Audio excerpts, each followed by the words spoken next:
High, আসসালামু আলাইকুম। আমি আফরাফুল আলম, প্রভাষক ও গণিত, মালখানগর ডিগ্রি কলেজ। আজকে আমি তোমাদের সামনে হাজির হলাম গণিতের কিছু খুঁটিনাটি নিয়ে। আমাদের কলেজে অনার্স দ্বিতীয় বর্ষে যারা অ্যাকাউন্টিং এবং ম্যানেজমেন্ট আছো তাদের জন্য এই চ্যাপ্টারগুলো। গত ক্লাসে আমরা বাস্তব সংখ্যার মডুলাস এবং আর্গুমেন্ট কিভাবে নির্ণয় করতে হয় তা আমরা দেখছি। আর তোমরা অবশ্যই ভিডিওগুলো ধারাবাহিকভাবে দেখবা, লেকচারগুলো পার্ট বাই পার্ট আকারে দেখবা, একটার পর একটা দেখবা, তাহলে তোমরা অঙ্কগুলো সহজে বুঝতে পারবা। আর আজকে আমরা জটিল সংখ্যার বর্গমূল কিভাবে নির্ণয় করতে হয় এই টপিকসটা নিয়ে আলোচনা করব, এবং এটা একটা গুরুত্বপূর্ণ টপিকস। এই টপিকসের অঙ্কগুলো কিভাবে ধারাবাহিকভাবে করতে হয় সেটা আমরা নিয়ে আলোচনা করব।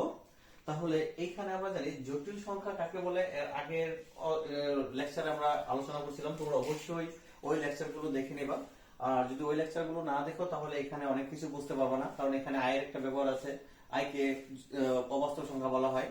আর আয়ের মানটা কত, আই স্কয়ারের মানটা কত, এগুলা নিয়ে আমরা আগের চ্যাপ্টারে আগের লেকচারে আলোচনা করছি। তোমরা অবশ্যই ওই লেকচারগুলো দেখে তারপরে এই অঙ্কটা করতে আসবা। তাহলে আমরা জটিল সংখ্যার বর্গমূল নির্ণয় করব। তাহলে আমরা যে কোনো একটা জটিল সংখ্যা ধরি, যেমন ধরো এখানে আমি একটা জটিল সংখ্যা ধরলাম 7 - 30 √-2। তাহলে এটা একটা জটিল সংখ্যা। এখন এটা জটিল সংখ্যা কিভাবে বুঝবো? ওই যে দেখো, রুটের ভিতরে সংখ্যাটা কত, -2। আমরা জানি ঋণাত্মক সংখ্যার বর্গমূলকে অবাস্তব সংখ্যা বলা হয়। এই অবাস্তব এবং বাস্তব এই দুটা সংখ্যার যোগফলকে বা সমষ্টিকে বলা হবে জটিল সংখ্যা। তাহলে এই জটিল সংখ্যার বর্গমূল আমাদেরকে নির্ণয় করতে হবে। তাহলে আমি এইখানে এই যে √-1 এটাকে একটু পরিবর্তন করে আমরা আইটা নিয়ে আসি। আইটা কিভাবে আমরা নিয়ে আসবো? এখানে 2 × -1 আমরা এইভাবে লিখতে পারি, কারণ এইখানে এই যে -1টা লিখলাম, এইখানে -1 এর সাথে যদি আমি 2 গুণ করি তাহলে কি হবে? এই সেম এটা হবে, কারণ প্লাস মাইনাসে মাইনাস, 2 কে 2। এখন যেহেতু এটা গুণ আকারে আছে সেহেতু আমরা যার যার রুট পাওয়ার তার দিয়ে দিতে পারবো। তাহলে এখানে 30, এখানে √2 ইনটু √-1। এখন এই যে 7 - 30 √2, আর এই যে √-1 এর পরিবর্তে আমরা কি লিখতে পারি? অবশ্যই আই লিখতে পারি, আমরা আইটা দিয়ে দিলাম। তাহলে এইটাই হলো আমাদের জটিল সংখ্যা। এখন এই সংখ্যার বর্গমূল আমাদেরকে নির্ণয় করতে হবে। বর্গমূল একটা হলো বর্গ আর একটা হলো বর্গমূল, পরস্পর কিন্তু বিপরীত। বর্গ মানে স্কয়ার, মানে কি দুইবার। যেমন এটা হলো বর্গ, আর এই √a এর মানে কি? এই যে রুটের উপরে পাওয়ার হাফ, ঠিক আছে? এটা হলো এর উপরে পাওয়ার 2, আর এখানে এর উপরে পাওয়ার হাফ। এইটাই হলো আমাদের বর্গমূল। তাহলে আমরা এইখানে এই 7 - 30 √2i সংখ্যার কি নির্ণয় করব? বর্গমূল নির্ণয় করব। তাহলে অতএব আমরা এখানে 7 - 30 √2i এর বর্গমূল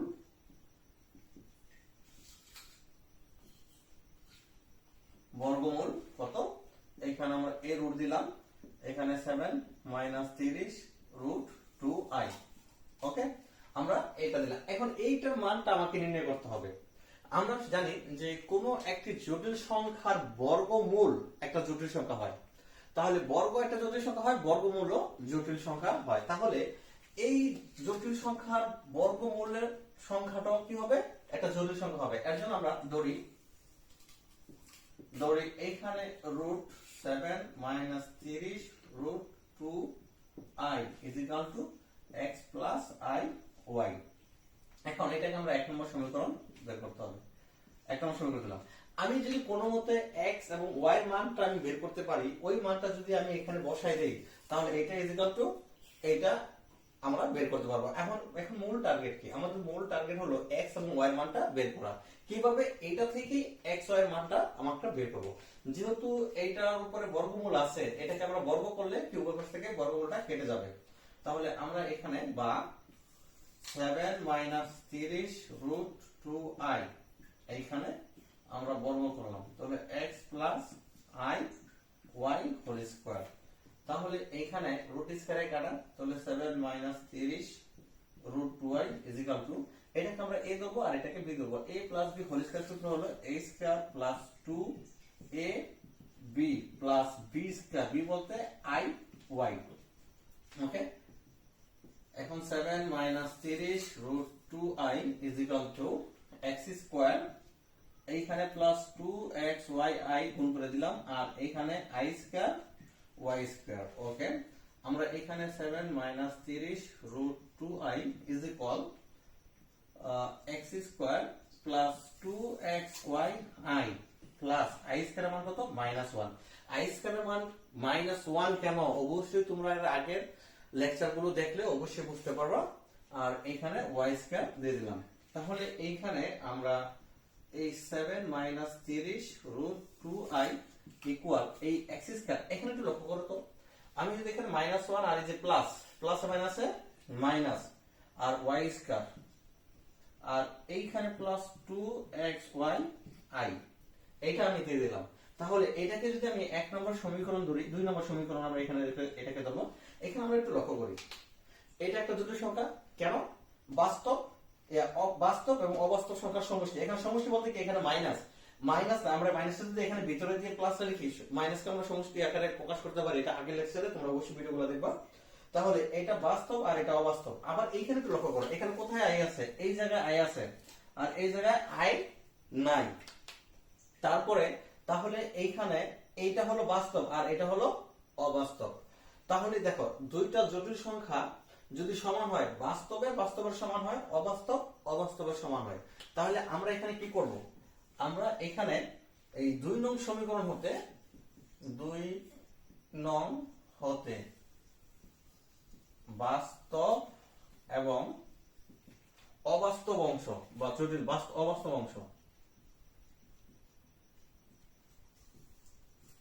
অংশ সমান সমান করে পাই, সমান করে পাই অথবা সমীকৃত করে পাই। এটা লিখতে পারো যে 2 নং সমীকরণ হতে বাস্তব এবং অবাস্তব অংশ সমীকৃত করে পাই অথবা সমান সমান করে পাই, আমরা এটা লিখতে পারি। তাহলে এখানে দেখো, আমরা সচরাচর কোন সমীকরণে চলকগুলো আগে লিখি, যেমন x 2, কখনো 2 x এটা লিখি না, কারণ কি চলকটা আমরা আগে লিখি। এর জন্য আমরা এখানে দেখো তো, এখানে x square minus y square এটা কি চলক। তাহলে এইখানে আমরা এই x square minus y square এটা কি বাস্তব অংশ, আর এখানে বাস্তব অংশ কত 7। তাহলে এই বাস্তব অংশ সমান সমান বাস্তব অংশ, তাহলে এখানে x square minus y square is equal two 7। এইটা আমরা দেবো কয় নং সমীকরণ, এটাকে দেবো আমরা 3 নং সমীকরণ। আবার এবং অবাস্তব অংশ কোনটা, এটা। তাহলে এবং অবাস্তব 2xy i is equal two কোনটা হবে, -30 রুট 2i। এখানে একটু লক্ষ্য করো, এই যে এইখানে যে স্যার আমরা এটাকে 2xyi ইজ ইকুয়াল টু এটা লিখলাম কেন, অ্যাকচুয়ালি এটা কি অবাস্তব অংশ, এটাও কি অবাস্তব অংশ। কেন অবাস্তব অংশ, i সাথে আছে, এটাও i সাথে আছে, এর জন্য অবাস্তবে অবাস্তবে সমান হয়েছে। এখন এখানে একটু লক্ষ্য করো, এখানে 2 আছে, তাহলে এই সময়টা কি 2 দ্বারা ভাগ করা যায়, হ্যাঁ 30 কে 2 দ্বারা ভাগ করা যায়। যদি ভাগ করা যায় তাহলে তুমি ভাগ করে দিবা। এই সব অঙ্কতে সমীকরণ অঙ্কনে যত ক্যালকুলেশনটা ছোট করা যায় তাহলে তত সহজ হয়। তাহলে এইখানে আমরা বা এই xy রাখলাম, এইখানে -30 রুট 2i আর এখানে 2i, ai কাটা আর এইটা যদি কাটি আমরা এখানে 15। তাহলে অতএব xy is equal to -15 root 2। এইটার জন্য আমরা 4 নং সমীকরণ। ওকে, এখন একটু লক্ষ্য কর, আমাদের টার্গেট কি ছিল, আমাদের টার্গেট ছিল x এবং y এর মান বের করা। আমি যদি কোনো মতে যে x plus y is equal to something আবার x minus y is equal to something বের করতে পারি, এটাকে আমি যোগ বিয়োগ করে x y এর মান বের করতে পারি, তাহলে আমাদেরকে এই ফাংশনের মতন অঙ্ক সমীকরণ নির্ণয় করতে হবে। আর এই সমীকরণগুলো আমরা নির্ণয় করব, দেখো এইখানে x square minus y square equal 7 দেওয়া আছে, আবার এখানে x এর মান দেওয়া আছে -15 রুট 2। তাহলে আমি যদি কোন মতে x square plus y square is equal to something বের করতে পারি, তাহলে এইটা আর এইটা যোগ বিয়োগ করে কি আমরা x y এর মান বের করতে পারি, হ্যাঁ অবশ্যই পারি। তাহলে আমরা এই মানটা বের করার চেষ্টা করব, কোথা থেকে, এই 3 নম্বর থেকে। তাহলে আমরা এখানে লিখব 3 নং হতে পাই।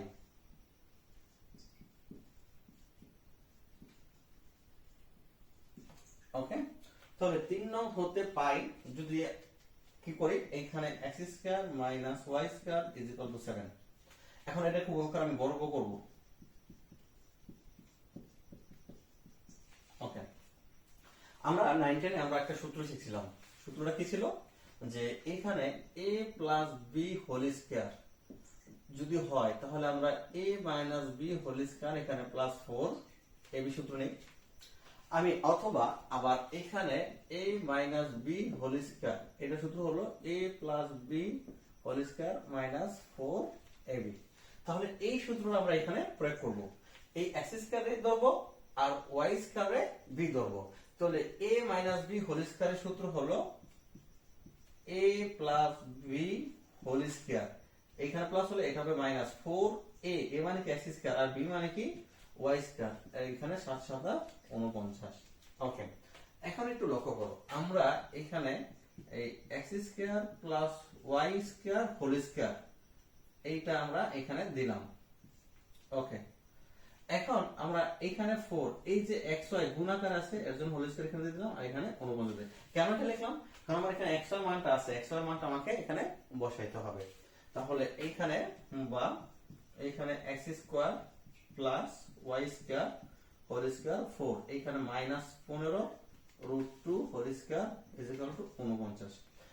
তোমরা অবশ্যই এই ভিডিওগুলো অঙ্কটা দাঁড়িয়ে করে উঠাবা, উঠার পরে আমার এখানে অঙ্কটা একটু যেহেতু লেন্থলি আমরা এখানে এই পজিশনটা মুছবো। আমাদের অবশ্যই খেয়াল রাখতে হবে, আমাদের এই যে 1 নম্বর সমীকরণটা খেয়াল রাখতে হবে, এই 1 নম্বর সমীকরণের মধ্যে আমাদের মানগুলা বসাইতে হবে। তাহলে আমি 1 নম্বর সমীকরণটা উপরে লিখে নিই, যে আমাদের 1 নম্বর সমীকরণ ছিল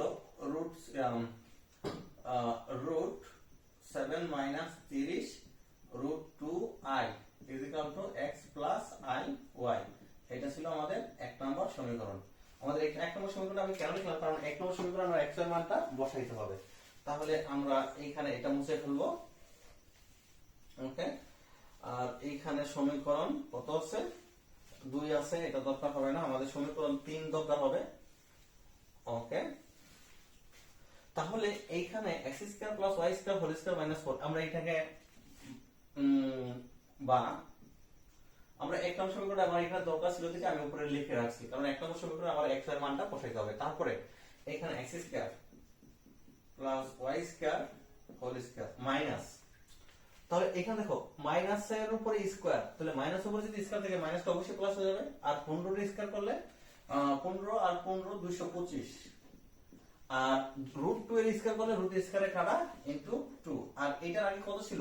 এই যে 4 ছিল, তাহলে আমি এখানে 4টা দিয়ে দেই। ওকে, এখানে 49 বা এখানে x square plus y square whole square minus, তাহলে এটা কত আসে? এইটা আসে 225 আর গুণ করলে 2 450 আর পূরণ 4 যা 1800। তাহলে এইখানে একবার আমি করে দেই, এই 1800 ইজ ইকুয়াল টু 49 বা এইখানে x square plus y square whole square equal, এটা যদি ওই পাশে যায় তাহলে এখানে 49 প্লাস 1800, তাহলে এখানে কত আসে? x square plus y square whole square, তাহলে 1849। ওকে, তাহলে এখন আমরা এই x square plus y square এই স্কয়ারটা ওই পাশে গেলে এখানে কি হবে? বর্গমূল হয়ে যাবে, মানে কি উল্টা বিপরীত হয়ে যাবে। তাহলে স্কয়ারটা এক পাশ থেকে সমান সমান এক পাশ থেকে আরেক পাশে গেলে এই পাশে বর্গ থাকলে ওই পাশে কি হয়ে যাবে? বর্গমূল হয়ে যাবে। এখন আমাদের এখানে কিন্তু প্লাস মাইনাস হতো, কিন্তু আমরা এখানে প্লাস মাইনাস দিলাম না কেন? এখানে প্লাস মাইনাস দিলাম না কারণ এখানে x এর উপরে কি বর্গ, y এর উপরে কি বর্গ।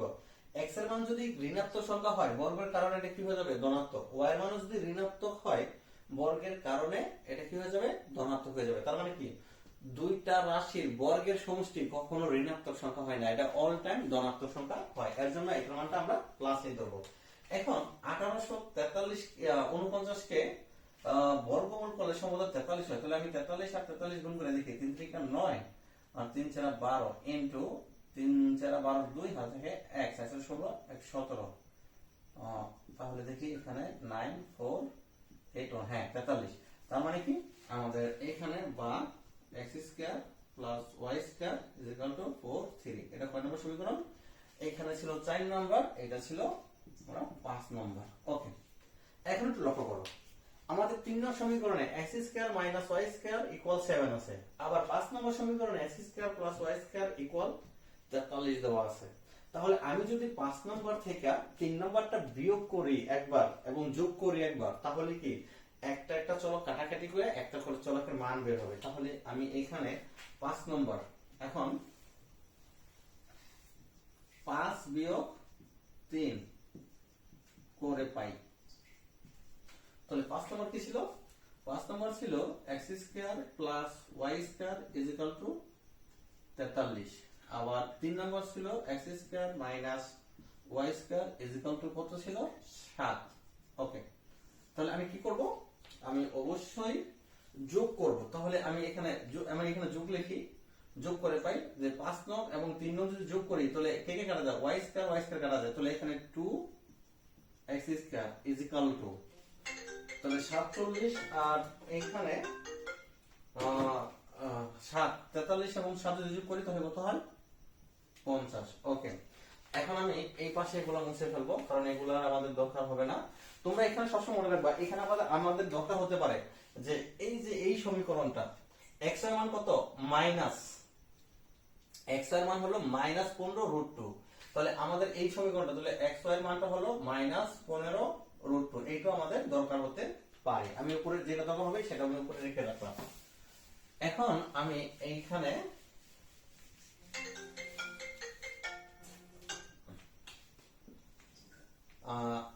এখানে কি ছিল? 2x square is equal two 50 বা x square is equal two 50/2 বা x square is equal two 50 দিয়ে দেওয়া হলে 25 বা x ইজ ইকুয়াল টু, এইখানে আমি প্লাস মাইনাস দেব কারণ কি এইখানে x এর মানও আমার ঋণাত্মক হতে পারে, ধনাত্মক হতে পারে। কারণ আমি যদি এইখানে x এর মান -5 ধরি, যদি x এর বর্গ করি, -5 এর যদি আমি বর্গ করি তাহলে কত পাই? 25 পাই। তার মানে কি x স্কয়ার এর মান 25 পাই।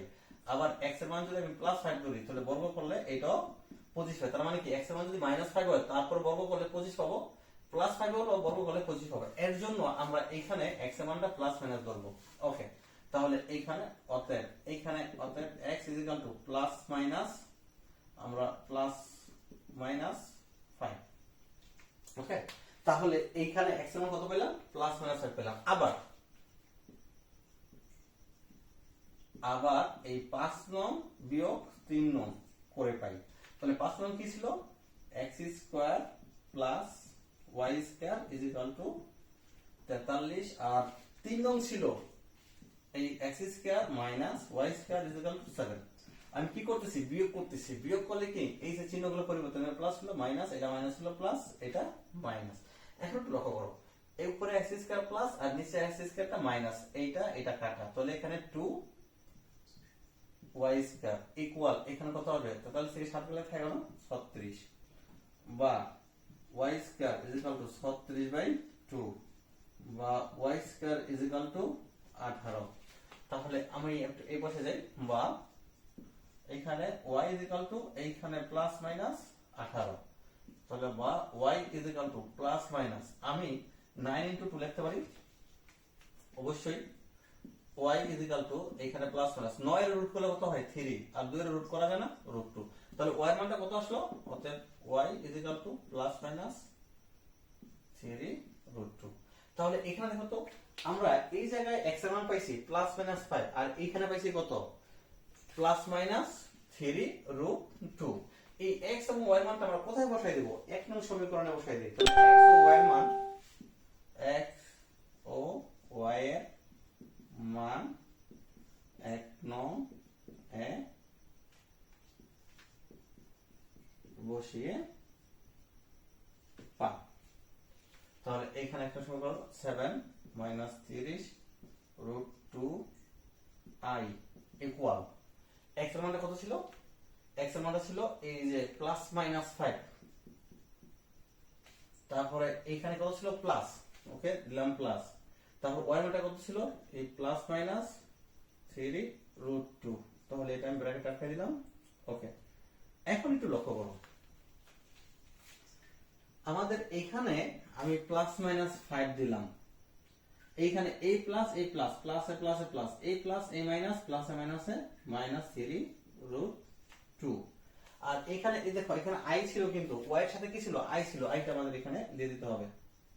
ওকে, এখন একটু লক্ষ্য করো, আমরা এটা হলো y এর মান, কিন্তু y এর সাথে কথা ছিল i, এই আইটা। ওকে, এখন আমাদের এই যে মাঝখানে চিহ্ন, আমার যে কোনো একটা চিহ্ন রাখতে হবে, হয় প্লাস রাখতে হবে অথবা মাইনাস রাখতে হবে। তাহলে প্লাস রাখবো না মাইনাস রাখবো, এইটা নির্ভর করবে x y এর মানটা আমার কি ছিল, ধনাত্মক ছিল না ঋণাত্মক ছিল। x এর মানটা ছিল আমাদের ঋণাত্মক, তাহলে x y যেখানে ঋণাত্মক ছিল, তাহলে আমি এখানে প্লাস মাইনাস কমন নিব। প্লাস মাইনাস কমন নিলে দেখো, এই যে এইখানে এই প্লাস, এই প্লাস আর এই প্লাস, প্লাসে প্লাসে প্লাস হয়, আবার এই প্লাস এই মাইনাস, প্লাসে মাইনাসে মাইনাস হয়, আবার এই মাইনাস এই প্লাস, প্লাসে মাইনাসে মাইনাস, আবার মাইনাসে মাইনাসে প্লাস। তার মানে এখানে প্লাস হতে পারে মাইনাস হতে পারে, কিন্তু আমাদের এখানে যে কোনো চিহ্ন একটা হবে। এই একটা চিহ্ন দেওয়ার জন্য আমি দেখবো যে এক্স এর মানটা কত ছিল, ঋণাত্মক ছিল। যদি এক্স এর মানটা ধনাত্মক থাকে তাহলে প্লাস দিব, আর যদি এক্স এর মানটা ঋণাত্মক হয় তাহলে আমি ঋণাত্মক চিহ্ন দিব। তাহলে এখানে হবে মাইনাস 3√2i, এইটাই হবে আমাদের অ্যান্সার। এখানে সমান দুটো হবে, একটা প্লাস 5 - 3√2i অথবা মাইনাস 5 - 3√2i। এইটাই হলো আমাদের জটিল সংখ্যার বর্গমূল নির্ণয় করার সিস্টেম।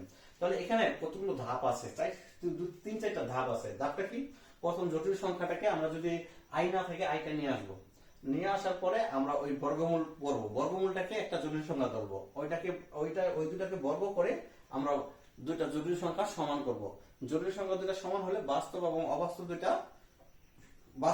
অবাস্তব সংখ্যাগুলো সমান করে সমীকরণ, পর্যায়ক্রমে সমীকরণগুলো নিয়ে আমরা এটা সমাধান করব। তোমরা অবশ্যই এই অঙ্কটা সর্বপ্রথম খাতায় তুলবা, ঠিক আছে, দেখবা এবং তুলবা। তোলার পরে এরপরে আবার আমি কি বলি এবং কোথায় কোন সিস্টেমে বলেছি, তোমরা ওইটা ফলো করে অঙ্কটা নিজে ভাবে আবার ট্রাই করবা। আর এই ক্যাটাগরির অঙ্ক সবগুলা একই নিয়মে, আমি আরো দুই একটা অঙ্ক আমরা সমাধান করব। তোমরা অবশ্যই এই অঙ্কটা বুঝে, যদি না বুঝে আমাকে কমেন্ট করবা, এবং কোথায় বুঝো নাই সেটা আমাকে কমেন্ট করে দেখাবা, জানাবা। আর অবশ্যই তোমরা একটু প্র্যাকটিস করতে হবে তোমাদের, যে অঙ্কটা সর্বপ্রথম তুলবা, তোলার পরে এরপরে আবার প্রথম থেকে আমার কথাগুলো শুনবা এবং দেখবা যে কোথায় কি করা হয়েছে, তাহলে তোমাদের অঙ্কটা অনেক সহজ হবে। আজকে এই পর্যন্তই, আল্লাহ হাফেজ।